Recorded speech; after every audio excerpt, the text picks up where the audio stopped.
Assalamualaikum warahmatullahi wabarakatuh. Kenalkan, saya Heri Susanto dari kelas MJ303. Hari ini saya akan coba menjawab untuk soal UTS Hukum Bisnis. Jawaban untuk soal nomor satu. Satu, identifikasi masalah hukum. A. Jelaskan jenis pelanggaran hukum yang terjadi berdasarkan kasus ini. B. Apakah dalih perusahaan B dapat dibenarkan secara hukum? Jelaskan berdasarkan prinsip hukum kontrak. Satu, identifikasi masalah hukum. Jenis pelanggaran hukum yang terjadi. Berdasarkan kasus ini, jenis pelanggaran hukum yang terjadi adalah pelanggaran kontrak. Pelanggaran kontrak terjadi ketika salah satu pihak tidak memenuhi kewajiban sesuai dengan ketentuan yang telah disepakati dalam perjanjian. Dalam kasus ini, perusahaan B telah melanggar kontrak dengan tidak melunasi sisa pembayaran sebesar 40% setelah menerima barang yang disediakan oleh perusahaan A sesuai spesifikasi yang disepakati. B. Dalih, apakah dalih perusahaan B dapat dibenarkan secara hukum? Untuk menentukan apakah dalih perusahaan B dapat dibenarkan hukum, kita perlu melihat prinsip-prinsip hukum kontrak, khususnya mengenai ketidaksesuaian spesifikasi barang. Satu, prinsip kepatuhan pada kontrak. Prinsip ini menyatakan bahwa perjanjian yang dibuat secara sah berlaku sebagai undang-undang bagi para pihak yang membuatnya. Artinya, kedua belah pihak harus mematuhi semua ketentuan yang telah disepakati dalam kontrak. Dua, ketidaksesuaian spesifikasi.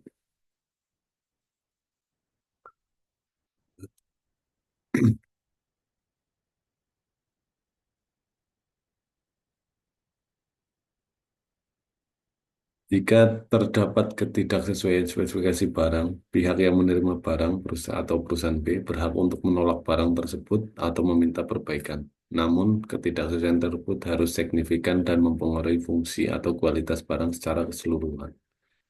Dalam kasus ini, perusahaan B mengklaim adanya ketidaksesuaian kecil dan spesifikasi barang dalam spesifikasi barang.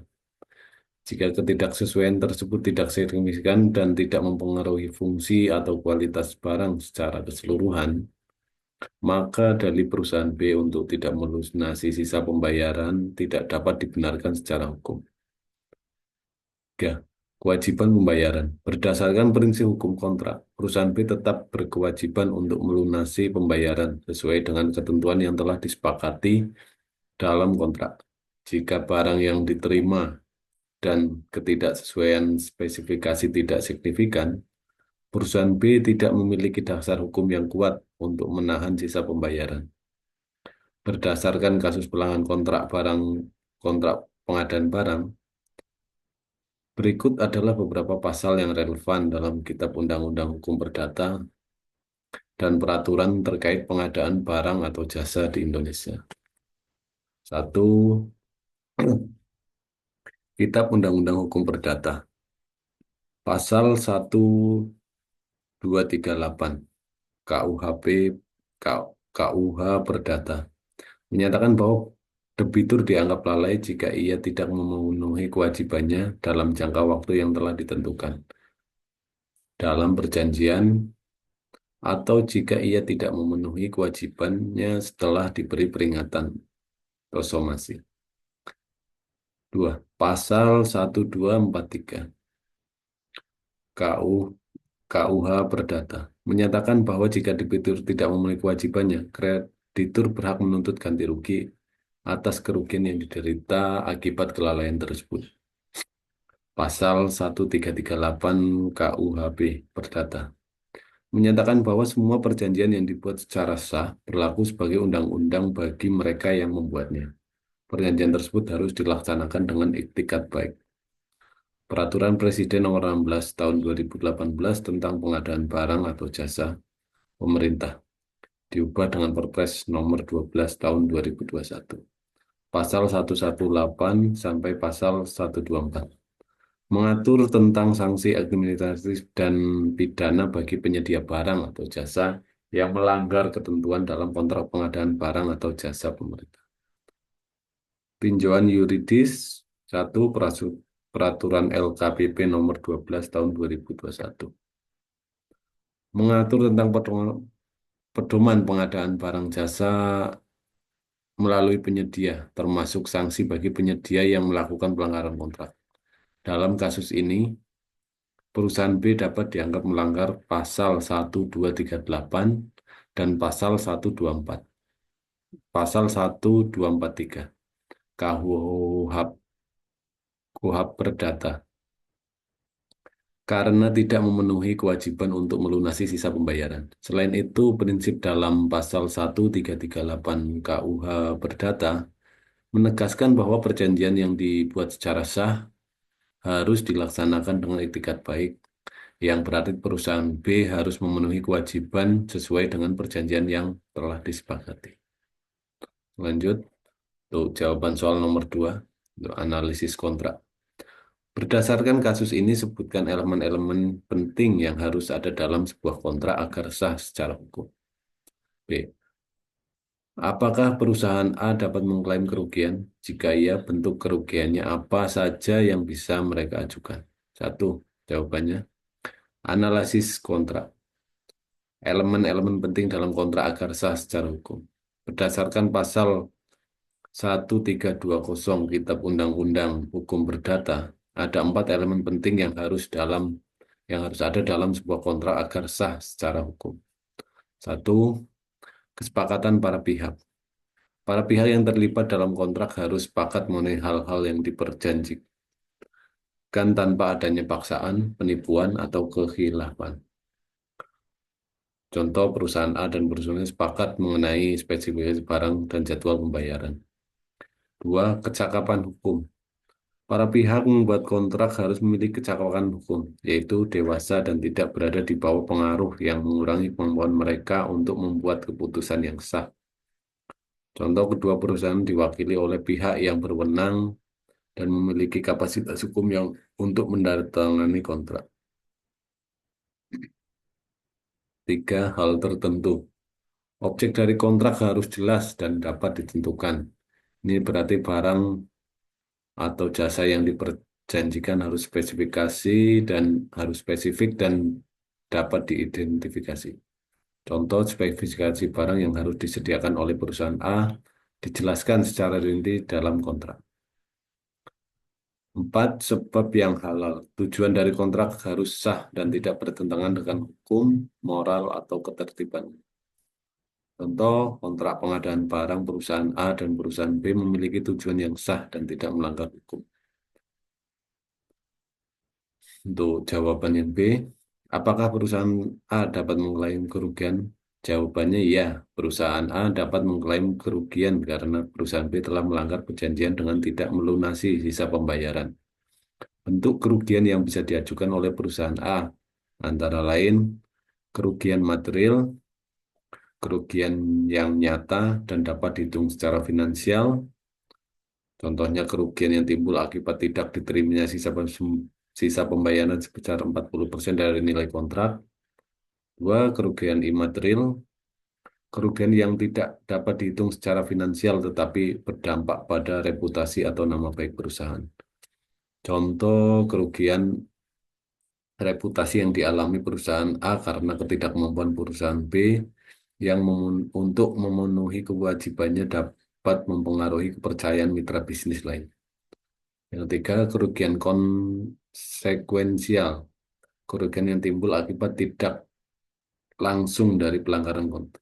Sebagai akibat tidak langsung dari pelanggaran kontrak. Contoh, biaya tambahan yang harus dikeluarkan oleh tim perusahaan A untuk menagih sisa pembayaran atau kerugian akibat penundaan proyek lain yang bergantung pada pembayaran tersebut.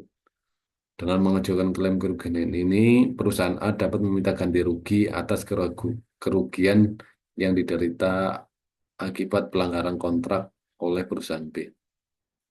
Lanjut untuk jawaban soal nomor 3, satu, penyelesaian. Sebutkan metode penyelesaian sengketa yang dapat digunakan dalam kasus ini.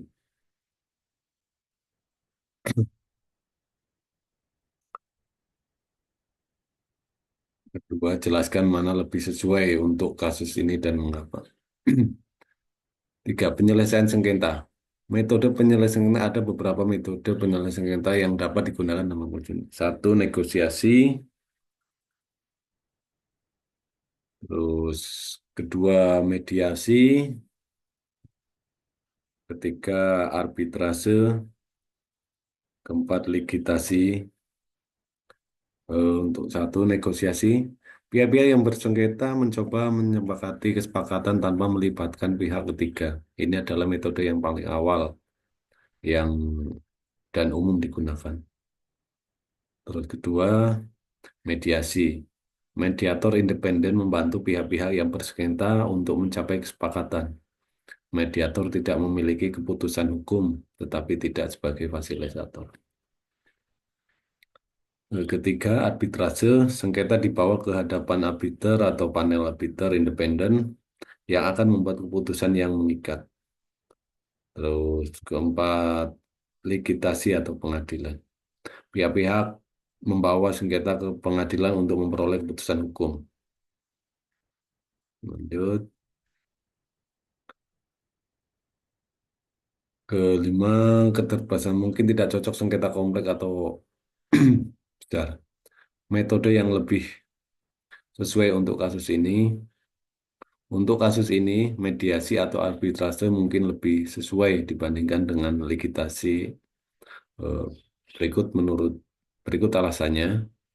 Mediasi. Alasannya mediasi karena mediasi memungkinkan kedua belah pihak untuk mencapai kesepakatan secara sukarela dengan bantuan mediator. Ini dapat menjaga hubungan bisnis antara perusahaan A dan perusahaan B yang penting untuk kerjasama di masa depan. Kelebihannya proses lebih cepat dan biaya lebih rendah dibanding dengan ligitasi. Selain itu, mediasi memberikan fleksibilitas dalam mencari solusi yang saling menguntungkan. Yang kedua, arbitrase. Alasannya, jika mediasi tidak berhasil, arbitrase bisa menjadi alternatif yang baik karena keputusan arbiter bersifat final dan mengikat. Ini memberikan kepastian hukum dan dapat dilaksanakan seperti putusan pengadilan. Kelebihan proses arbitrase biasanya lebih cepat daripada licitasi atau pengadilan dan dapat disesuaikan dengan kebutuhan spesifik sengketa. Selain itu, arbitrase juga menjaga kerahasiaan proses yang bisa penting bagi kedua perusahaan. Simpulan mediasi dan arbitrase adalah metode penyelesaian sengketa yang lebih sesuai untuk kasus ini karena keduanya menawarkan proses yang lebih cepat, biaya yang lebih rendah, dan fleksibilitas dalam mencari solusi untuk yang saling menguntungkan. Selain itu, kedua metode ini dapat membantu menjaga hubungan bisnis antara perusahaan A dan perusahaan B. Selanjutnya, jawaban soal nomor 4, rekomendasi hukum. Pertanyaan soal, berikan saran kepada perusahaan A untuk memitigasi resiko pelanggaran kontrak di masa depan. Soal kedua, apa langkah hukum preventif yang dapat dilakukan oleh kedua belah pihak agar kasus serupa tidak terulang? 4. Jawaban, rekomendasi. Saran untuk perusahaan A untuk memitigasi resiko pelanggaran kontrak di masa depan. Satu, penyusunan kontrak yang lebih detail.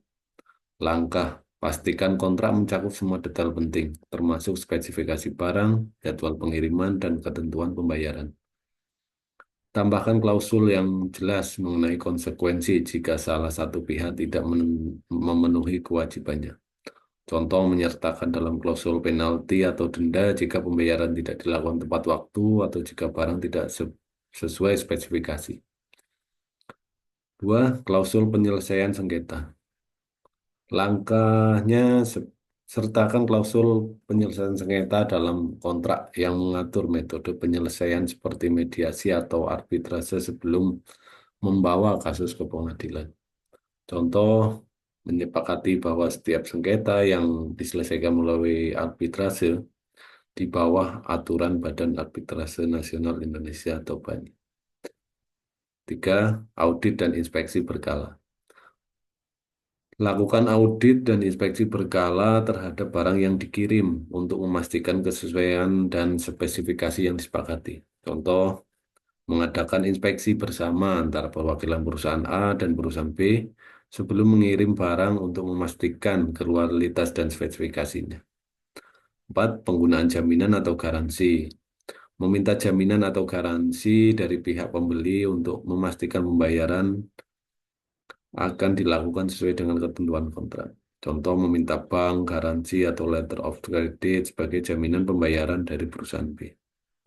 5. Pelatihan dan edukasi. Memberikan pelatihan kepada tim yang terlibat dalam penyusunan dan pelaksanaan kontrak mengenai pentingnya kepatuhan terhadap kontrak dan manajemen risiko. Contoh mengadakan workshop tentang manajemen kontrak dan risiko untuk karyawan yang bertanggung jawab atas pengadaan dan penjualan. Langkah hukum preventif yang dapat dilakukan oleh kedua belah pihak. Eh, yang pertama, penyusunan kontrak yang jelas dan terperinci. Pastikan kontrak mencakup semua aspek penting, seperti spesifikasi barang, jadwal pengiriman, ketentuan pembayaran, dan mekanisme penyelesaian sengketa. Contoh menggunakan jasa profesional hukum untuk menyusun kontrak yang mencakup semua ketentuan yang diperlukan untuk menghindari interpretasi dari prestasi yang berbeda. Penilaian risiko sebelum menandatangani kontrak.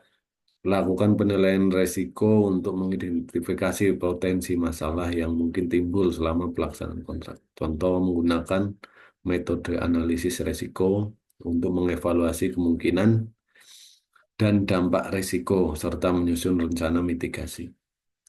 3. Klausul penyelesaian sengketa. Sertakan klausul penyelesaian sengketa yang mengatur metode penyelesaian seperti mediasi atau arbitrase sebelum membawa kasus ke pengadilan.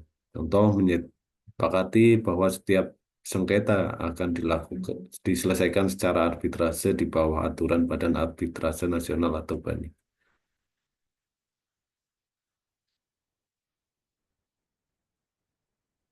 Monitoring dan evaluasi pelaksanaan kontrak.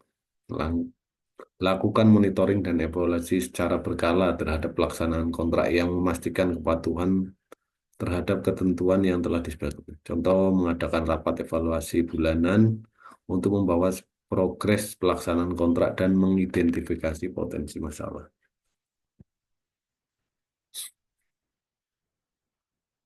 5. Dokumentasi yang baik.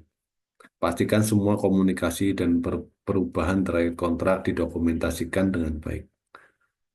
Contohnya menyimpan semua email, surat, dan dokumen terkait kontrak dalam arsip yang terorganisir untuk referensi di masa depan. 6. Penggunaan jaminan atau garansi. Meminta jaminan atau garansi dari pihak pembeli untuk memastikan pembayaran akan dilakukan sesuai dengan ketentuan kontrak. Contoh meminta bank garansi atau letter of credit sebagai jaminan pembayaran dari perusahaan B.